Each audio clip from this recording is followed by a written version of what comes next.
شي جاري غير بغيت نخبرك بلي البريكس هي منظمة اقتصادية سياسية ماشي جمعية خيرية. يا خوتي هذه التالية تاع التوالة، هذه اللي قالت لهم رقدوا وانا نغطيكم، والبروبليم راه بحمان، لا تغطيهم غادي يجيهم الحمان. وبدا واحد يعرق قال لك المغرب بيدخل بريكس.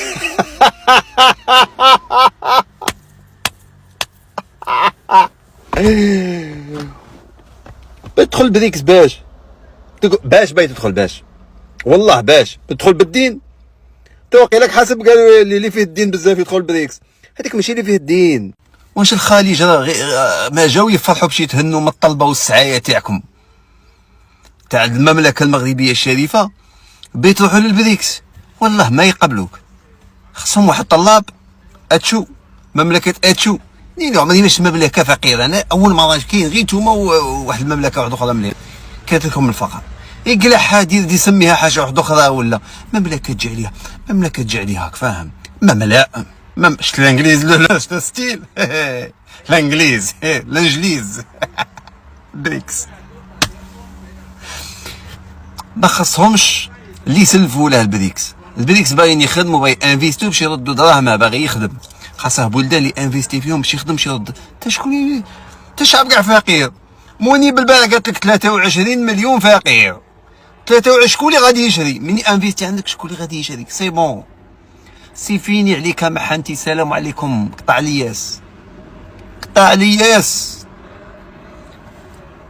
زعف واحد السيد قلت له هذه الكلمه. الجزائر قررت بهذا النظام اللي في المغرب ان تجعل المغرب جزيرة فوق الارض حتى يدخل بيت الطاعة. راك عاقل من قلت لك جزيرة فوق الارض؟ صافي لونط راك تبدا تشوف فيها، غادي تبدا تشوف الماء من موراك. الماء حواليك، هاك فاهم؟ من قلت لك جزيرة فوق الارض انا ماشي نقول لك وفرحان من نقول لك جزيرة، انا نقول لك سان كونستا. هذا تحليل كنت نقولها لك في 2021. هذا تحليل، هذه نظرة زعما. قلت لك الجزائر كنت نقول لك تحاول ان تجعل المغرب جزيرة فوق الارض. هذيك تاع تحاول في 2021 اللي قلتها لك وما كنتش مأمني، دوك راك فيها. دروك بهذه الاجتماع الاخير مصر والصحراء الغربيه والمصر تلتقي مع المشكله، ماشي مع ما تعرفوش تقروا مشكله. ما تلاقاش مع الجيش الصحراوي، تلاقات مع الجيش اللي يمثل الحكومه الانتقاليه الليبيه. يعرف باللي راكم شوفي الجزيره صاي بدات باقي غير شويه تحت، ما باقي لهاش بزاف. هذه الجزيره راك فيها. اذا هل هذا تاع البريكس وكل شيء باش تخلوا الناس تضحك عليكم وتضحك عليكم غير الاخر، راك فاهم؟